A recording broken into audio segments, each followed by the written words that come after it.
नमस्कार। India debate में आप सबका स्वागत है। मैं हूं आशुतोष पाठक। मित्रों, आज मैं आपके सामने कुछ दस्तावेज लाया हूं। ये एक दस्तावेज है, फिर ये दूसरा दस्तावेज है और फिर ये तीसरा दस्तावेज है। ये तीन तीन दस्तावेज हमारे पास हैं, वॉल्यूमिनस हैं, कई पेज के हैं, सैकड़ों पेज के दस्तावेज हमारे पास हैं और एक एक्सक्लूसिव वीडियो है। हमारे देश के प्रधानमंत्री और उत्तर प्रदेश के सबसे लोकप्रिय मुख्यमंत्री योगी आदित्यनाथ, इन दोनों को बदनाम करने की एक गहरी साजिश चल रही है, एक बड़ा षड्यंत्र चल रहा है और आज मैं उसे एक्सपोज करने के लिए आपके बीच आया हूं। हालांकि बंगाल इलेक्शन के रिजल्ट, आसाम के रिजल्ट, तमिलनाडु के रिजल्ट, केरलम के रिजल्ट, पुडुचेरी के रिजल्ट पर चर्चा बहुत जरूरी है, जो अब से थोड़ी देर बाद हमारा जो दूसरा कार्यक्रम है उसमें आप देखेंगे।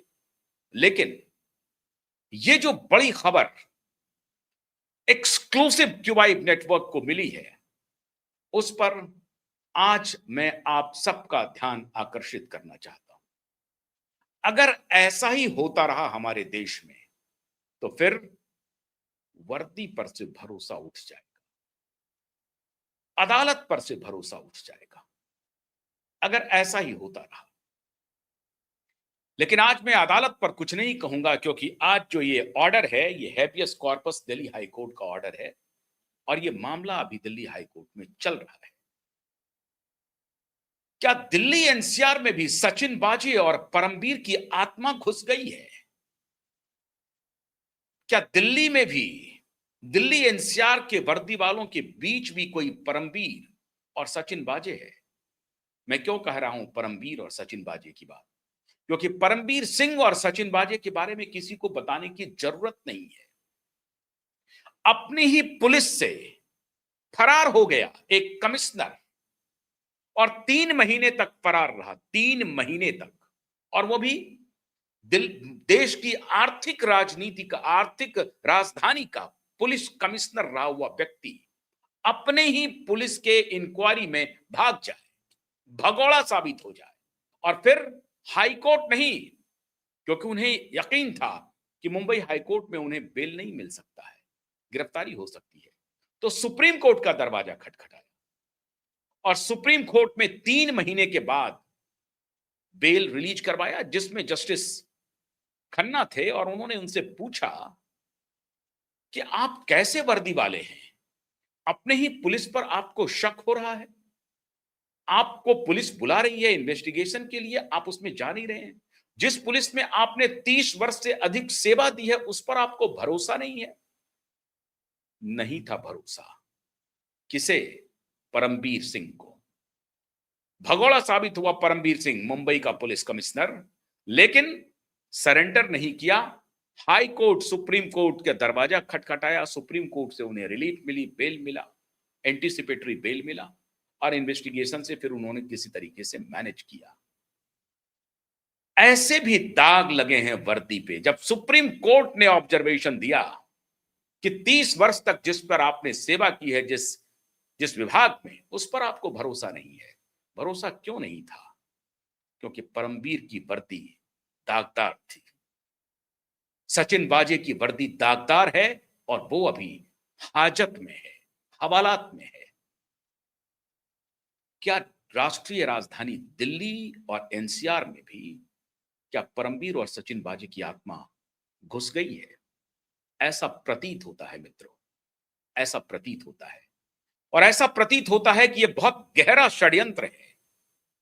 मुख्यमंत्री योगी को बदनाम किया जाए, प्रधानमंत्री को बदनाम किया जाए, केंद्रीय गृह मंत्रालय को बदनाम किया जाए जिसके अधीन दिल्ली पुलिस आती है, और उत्तर प्रदेश मुख्यमंत्री के अधीन जो उत्तर प्रदेश की पुलिस आती है, इन सभी को बदनाम किया जाए, क्योंकि यह मामला तो मीडिया में उठेगा, सवाल उठेगा। लेकिन क्यूबाइब नेटवर्क तो बहुत गहरी छानबीन करता है गहराई से छानबीन किया, पकड़ में आ गया कि मामला क्या था।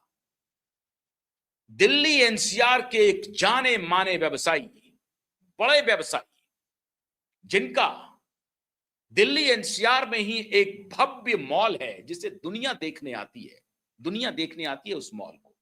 आज भी वो मॉल 100% तो नहीं, लेकिन बहुत हद तक ऑपरेशनल है। लोग जाते हैं वहां पे, दूर दूर से लोग उस मॉल को देखने आते हैं। मॉल का नाम है ग्रैंड वेनिस, दिल्ली एनसीआर में पड़ता है। इस मॉल में लोग दुनिया भर से, देश भर से नहीं, दुनिया भर से लोग आते हैं। उसके मालिक नाम है सतेंद्र सिंह भसीन। फरवरी 2025 में, और कहीं नहीं, दिल्ली के दिल कहे जाने वाले कनॉट प्लेस से दिन के उजाले में, फरवरी की गुलाबी मौसम में, जब सब कुछ रंगीन था, हसीन था, दिल्ली की फिजा हसीन थी, उसी दिल्ली में, उसी कनॉट प्लेस से इस एक बड़े व्यवसायी की अपहरण हो जाती है, अपहरण कर लिया जाता है और फिर उसे अरेस्ट दिखाया जाता है। खैर, मामला सीजीएम के पास पहुंचता है, सीजीएम उन्हें बेल देता है। फिर श्रीमान भसीन जी, जिनका अपहरण होता है, उनका नाम सत्येंद्र सिंह भसीन है, बड़े व्यवसायी हैं दिल्ली एनसीआर के। 18 फरवरी को इनका अपहरण होता है। इनके हिसाब से तो अपहरण 12 बजकर कुछ मिनट पे हो रहा है। और अपहरण में शामिल कौन है? सफेद पोश, वर्दी के दामन पर दाग लग रहा है। ऐसा होना चाहिए। आज मैं सभी वर्दी वालों की अंतरात्मा को झकझोरना चाहता हूं। अपराधी हो, फर्ज कीजिए कि किसी ने अपराध किया है। अपराध किया है तो उसे अपहरण करने की क्या आवश्यकता है? आप, उसके प्रोसीजर हैं, कानून है। आप एफआईआर दर्ज कीजिए, वारंट निकालिए, प्रोटोकॉल का पालन कीजिए। जिस इलाके में जाना है उस इलाके के पुलिस को इन्फॉर्म कीजिए, उनका सहयोग लीजिए, सहयोग के साथ जाइए, दबिश दीजिए, गिरफ्तार करके लाइए। और उसके बाद अगर वो भागता है तो फिर उसको ट्रेस कीजिए, पकड़िए। और आज आपने पकड़ा है, मैं जिस शख्स की बात कर रहा हूं, अभी तत्काल आज के दिन में वो हिरासत में है। कमाल का खेल है, वो हिरासत में है। आदेश उन्हें मिला हिरासत में लेने का जिनके ऊपर आरोप है अपहरण का। कमाल का है। टके सिर भाजी, टके सिर खाजा। कानून अपने हिसाब से चल रहा है। मैं टिप्पणी करूं तो क्या करूं, किस पर करूं, किसके लिए करूं?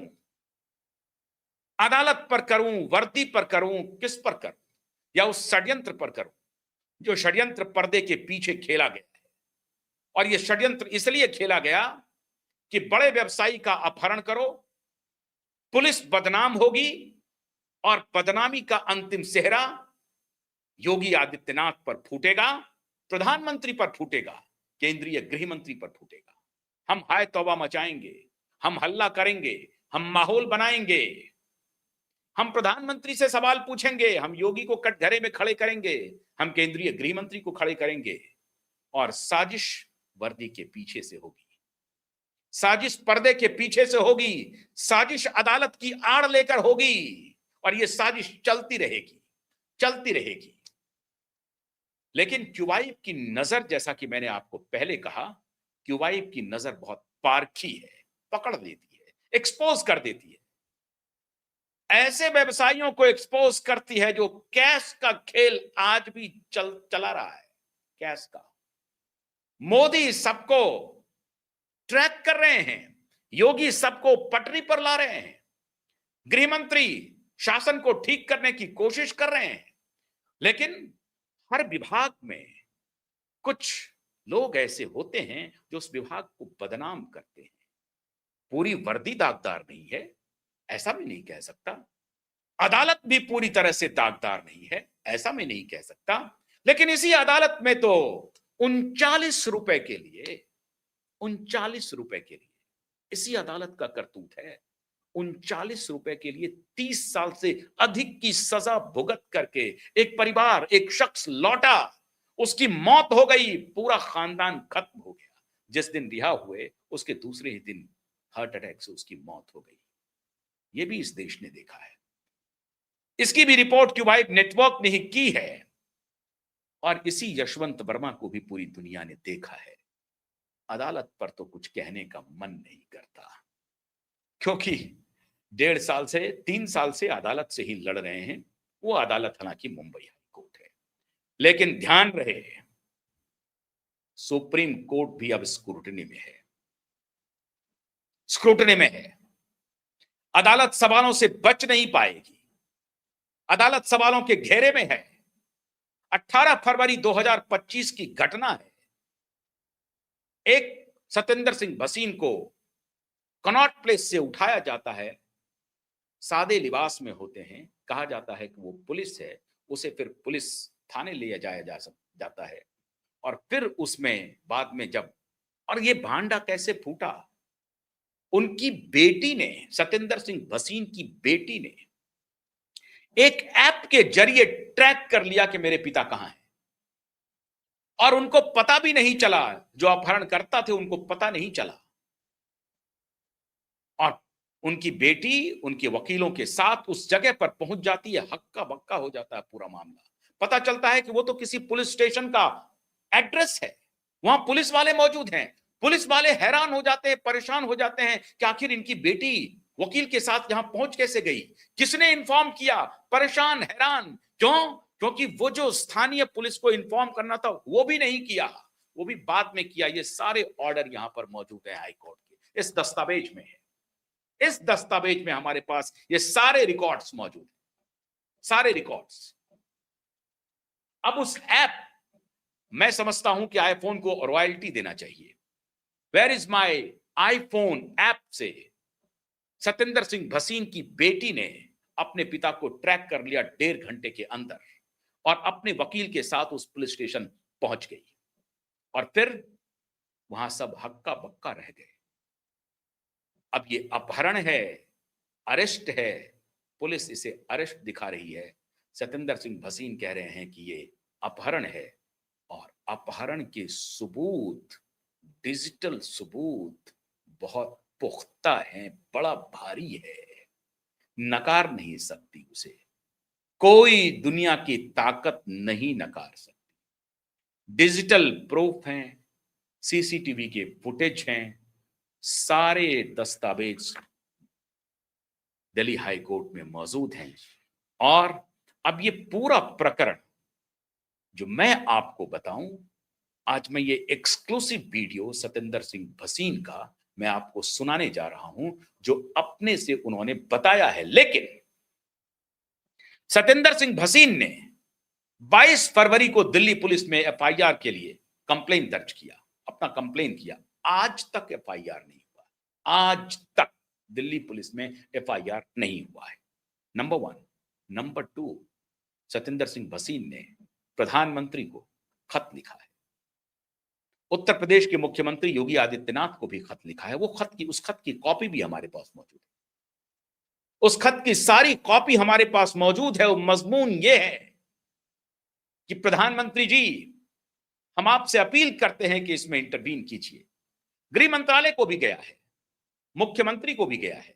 उन्होंने मुख्यमंत्री से अपील की कि मुख्यमंत्री जी आप इसमें इंटरवीन कीजिए, देखिए, अगर मैं गलत हूं तो हमारे खिलाफ कार्रवाई कीजिए, गंभीर कार्रवाई कीजिए, मैं भुगतने के लिए तैयार हूं अगर मैं गलत हूं तो। अब इनके केसेस जो हैं वो सिविल हैं, दीवानी हैं, सिविल सूट हैं, क्या हैं, वो प्रकरण अलग है। वो मामला अभी अदालत में है, वो अदालत अपना निपटेगी। किससे किसकी इनकी लड़ाई चल रही है, मैं उसमें नहीं जाना चाहता। मैं उस प्रकरण में, मेरी कोई दिलचस्पी नहीं है। आवश्यकता पड़ी तो जरूर आऊंगा। लेकिन यह सवाल यह है कि मोदी को, योगी को, होम मिनिस्टर को बदनाम करो, उसको इस तरह से ले आओ ताकि उस खबर को लीक करो, और अगर इसका इनकाउंटर कर दिया तो और भी माहौल बनेगा। यह साजिश, इतनी गहरी साजिश रची गई पर्दे के पीछे। कि इतने बड़े बिजनेसमैन को बुलाओ, अपहरण करो और फिर कहो कि लॉ एंड ऑर्डर का देखो ये सिचुएशन है। योगी को बदनाम करने की कोशिश की, जो पिछले 10 वर्ष से लगातार उत्तर प्रदेश में लॉ एंड ऑर्डर के लिए एकजुट होकर के लड़ाई लड़ रहे हैं। और गृह मंत्री को भी बदनाम करने की कोशिश हुई। तो आज ये खत और वीडियो दोनों प्रधानमंत्री के पास पहुंचा है, योगी आदित्यनाथ जी के भी दफ्तर पहुंचा है, गृह मंत्रालय को भी पहुंचा है। मैं आज अनुरोध करूंगा प्रधानमंत्री से, गृह मंत्री से और उत्तर प्रदेश के मुख्यमंत्री, हमारे लोकप्रिय मुख्यमंत्री योगी आदित्यनाथ से, कि इस भशीन बिजनेसमैन की फरियाद जरा सुनिए, मामला क्या है, कहां ये गलत, इनका व्यवसाय से मुझे कोई लेना देना नहीं। इनकी अगर गलती है, कहीं पर ये फ्रॉड कर रहे हैं, चीट कर रहे हैं, किसी को धोखा दे रहे हैं, इनको पकड़िए, जेल में डालिए। लेकिन ये जेल में डालने की तो बात है ही नहीं, कहीं मामला तो कुछ और है, इसको तो पकड़ना पड़ेगा। तो सुनिए मिस्टर भसीन की जुबानी, क्या हुआ, कैसे हुआ, सुन लीजिए जरा सा। अंग्रेजी में है, मैं इसको हिंदी में मैंने आपको आधा बताया है और मैं डिटेल बताऊंगा आपको। सुनिए जरा सा video. Kidnap me, then nobody's safe. There's only 1 in a million incidents like this can be red-handed caught. Otherwise, thousands and thousands of people get killed by the weaponization of our system. Why should senior most police officials get involved in a civil dispute? They don't give damn to a law. They feel they are supreme. They are not answerable to anyone. But next time any commissioner orders abduction of somebody, he should shiver. Are these government attack dogs authorized to do this? Is someone authorized to pay police people to execute somebody? If somebody can have guts to execute such an operation on a person of my stature and knowledge, just imagine what is happening with the normal local people. I was kidnapped in the busiest street in Delhi city by the corrupt police officers. This is my story. It was 18th of February. 12:35 was the time. It was the most horrific day of my life. When I stepped out of my office to go towards the Taj Hotel, which is right 100 meters from my office, I would have taken 20 steps and suddenly I see a Fortuner white gunning towards me. It stops in front of me. 5 people get out of it and there is one more on the side. And they suddenly stop. They picked me up and threw me in the back seat. When they were throwing me in the car, my feet struck the window pane of the left side of the vehicle. It got broken. There was certain injury which happened on my legs because those particles of glass were there on my leg. So when I asked them, these people said simply that Madam Commissioner of Noida wants to see me. These people tied me up like they were the professional goons or the people who were professionally trained.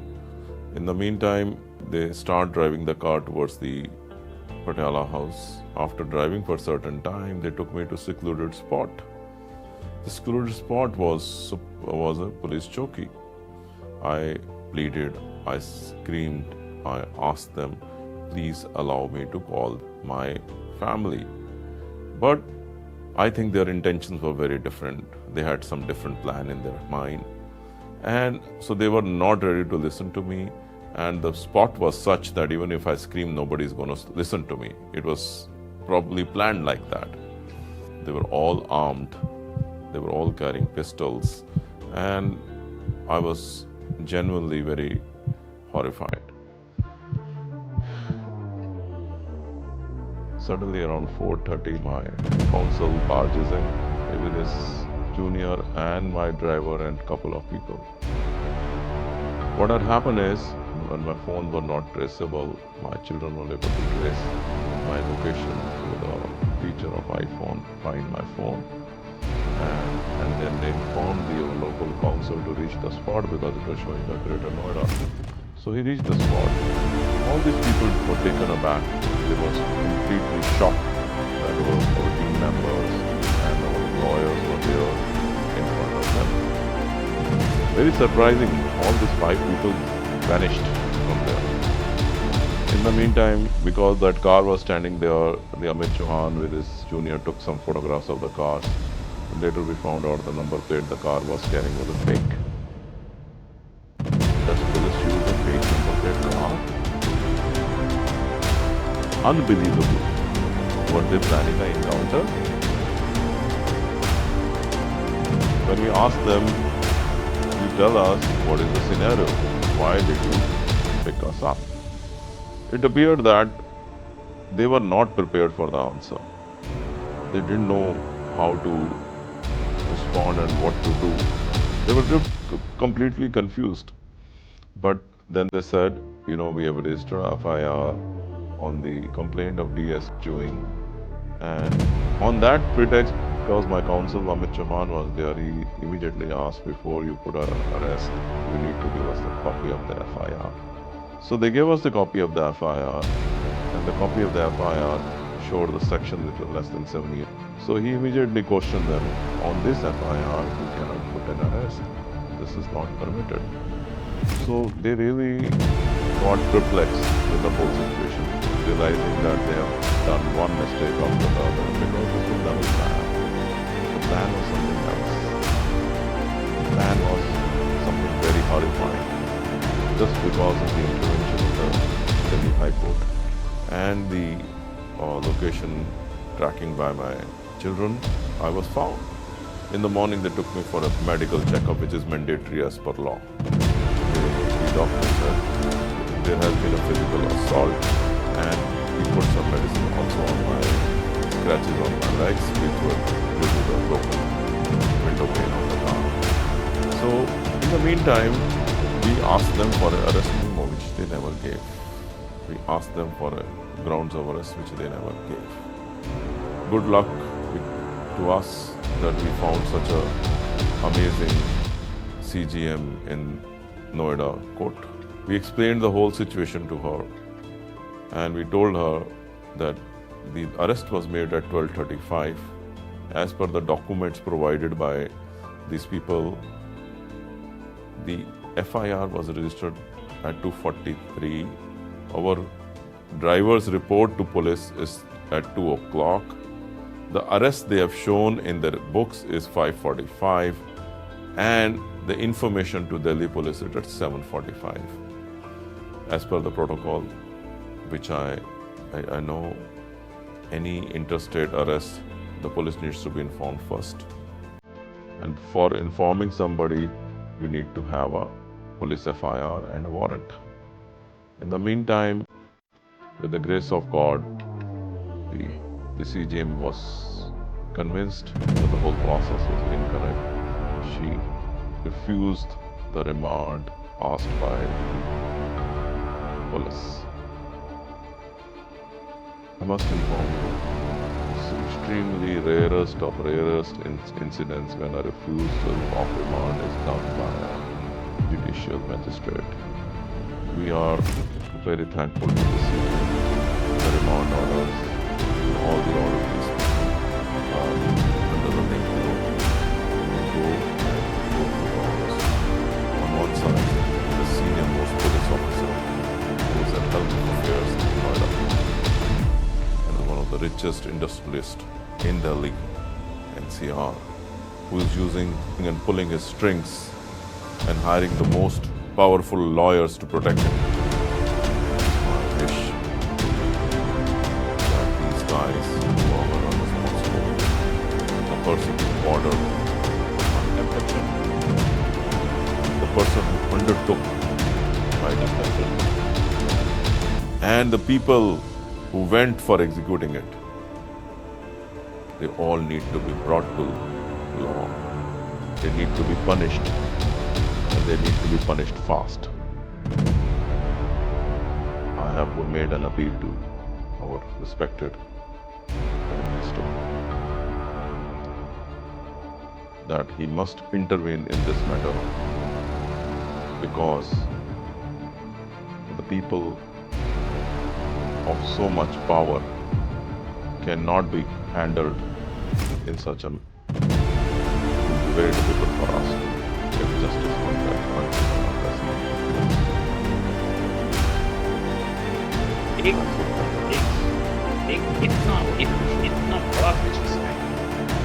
मुझे नहीं मालूम इनके background के बारे में, इनका क्या dispute है, नहीं है, किनसे है, उसको आगे जैसे अनफोल्ड होगा, क्योंकि मेरे पास सारे डॉक्यूमेंट्स अब आ गए हैं, सारे डॉक्यूमेंट्स।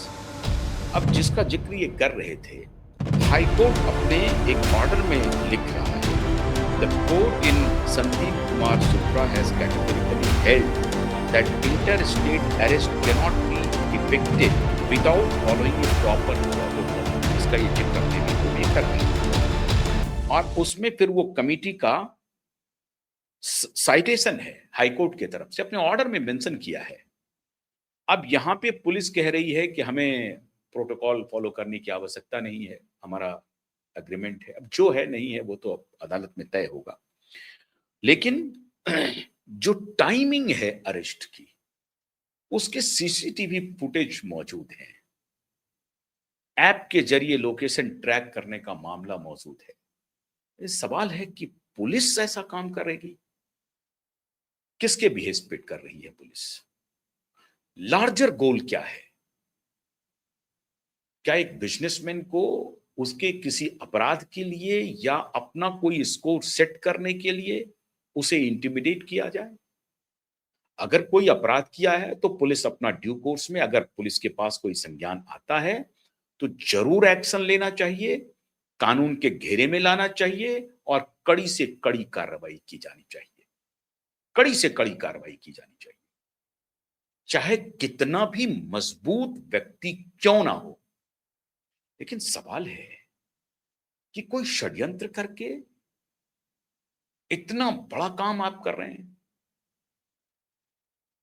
और आज मीडिया वाले किधर हैं? किधर है मीडिया वाले? अभी तो ये सज्जन जेल में है, इनके खिलाफ जो आरोप है उस आरोप पर अलग अलग कार्रवाई हो रही है। सुप्रीम कोर्ट का आदेश है, सुप्रीम कोर्ट का, इनको अरेस्ट कर लिया गया है दोबारा। अब वो ऑर्डर वैलिड है नहीं वैलिड है, अब वो इनके वकील का, उनका मामला है, वो आर्गुमेंट चल रहा होगा। क्या प्रकरण है? मैंने कहा आपको, मुझे उस प्रकरण में जाना नहीं अभी, लेकिन वो प्रकरण जब मेरे पास अभी सारे दस्तावेज आ रहे हैं तो जाना तो पड़ेगा। कुछ और दस्तावेज भी आने वाले हैं मेरे पास, बड़ा खेल भी आने वाला है, मनी लॉन्ड्रिंग का, टैक्स इवेजन का। टैक्स इवेजन का बड़ा खेल सामने आने वाला है। बड़े शार्क उसमें फंसे हुए हैं, बड़े शार्क। क्या उनको बचाने की कोशिश हो रही है? और इसीलिए षड्यंत्र रचा गया कि मोदी को बदनाम कर दो, योगी को बदनाम कर दो, गृह मंत्री को बदनाम कर दो। मामला तो पुलिस के माथे पर चला जाएगा, पुलिस फंसेगी इसमें, हमारा क्या लेना देना। पुलिस को कुछ दे लेकर के कुछ कर लेंगे काम। क्या पुलिस टूल बन गई न चाहते हुए? या पुलिस कोर्स करेक्शन करेगी? पुलिस पता लगाएगी ये मामला कैसे चला है, कौन कौन मनी लॉन्ड्रिंग कर रहा है, कौन कौन टैक्स बचा रहा है, कौन कैश में गुड्डियां उड़ा रहा है, कौन कैश का खेल चला रहा है। सारे रिकॉर्ड्स मेरे पास आ रहे हैं, सारे रिकॉर्ड्स आ रहे हैं। ये जितने ब्लैक मार्केटियर है ना, ये सिस्टम को फॉर ए राइड ले लिया है। कभी किसी को, मुझे नहीं मालूम श्रीमान भसीन जी का क्या बैकग्राउंड है ना। भसीन जी अगर गड़बड़ किए होंगे तो जाएंगे जेल, जाना चाहिए जेल, इनको पूरी तरह से जाना चाहिए अगर इन्होंने गड़बड़ किया है तो। लेकिन सवाल है, गड़बड़ करने का ये मामला है क्या? ये अपहरण का मामला होगा क्या?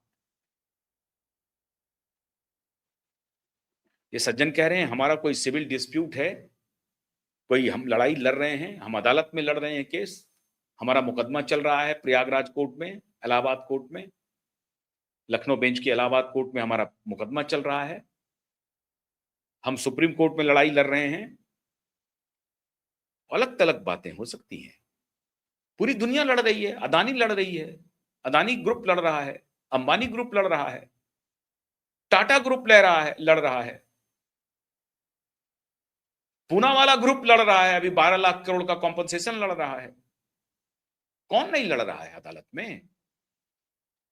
बड़े बड़े कॉर्पोरेट घराने अदालत में हैं। तो इसका क्या मतलब है?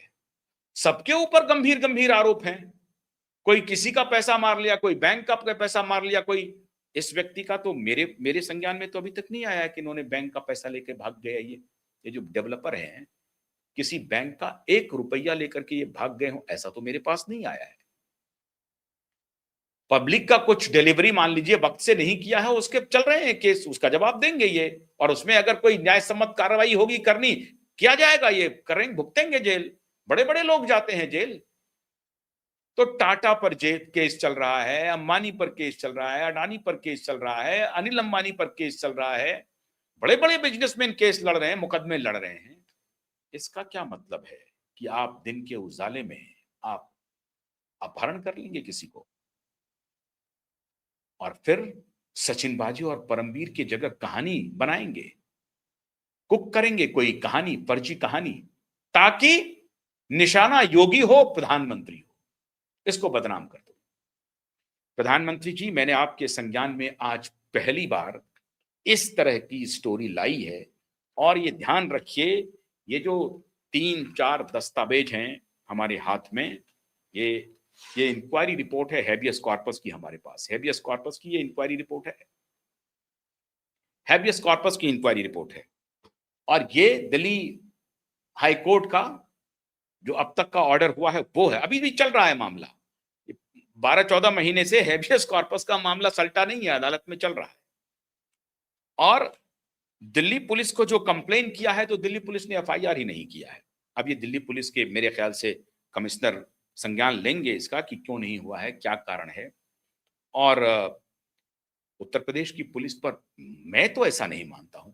यूपी पुलिस के बारे में मेरी राय, व्यक्तिगत राय, बहुत अच्छी है।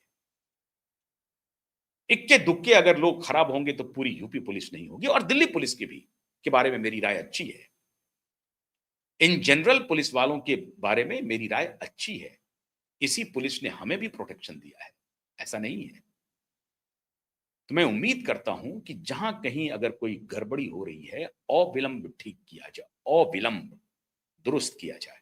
हालांकि जो मनी लॉन्ड्रिंग के, टैक्स इवेजन के जो केसेस हैं, वो मेरे पास आ रहे हैं, जिसको पार्लियामेंट में सवाल पूछा गया है। ध्यान रहे, वो केसेस जो मेरे पास आ रहे हैं ना, वो पार्लियामेंट में पूछे गए हैं सवाल, पार्लियामेंट में, कि ये साहब देखिए इतने करोड़ रुपए का टैक्स चोरी करके भाग रहे हैं ये लोग।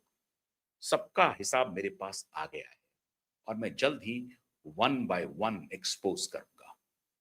मैं प्रधानमंत्री से, योगी आदित्यनाथ जी से और केंद्रीय गृह मंत्री से अनुरोध करता हूं कि इस प्रकरण में इंटरवीन करिए। ये एक बड़े व्यवसाय का मामला है, बड़े व्यवसायी का मामला है, इंटरवीन कीजिए। गलत जो हो उन्हें पकड़िए, सजा दिलवाइए। और अपहरण अगर किसी ने किया है, संज्ञान लीजिए। बहुत बहुत शुक्रिया। नमस्कार।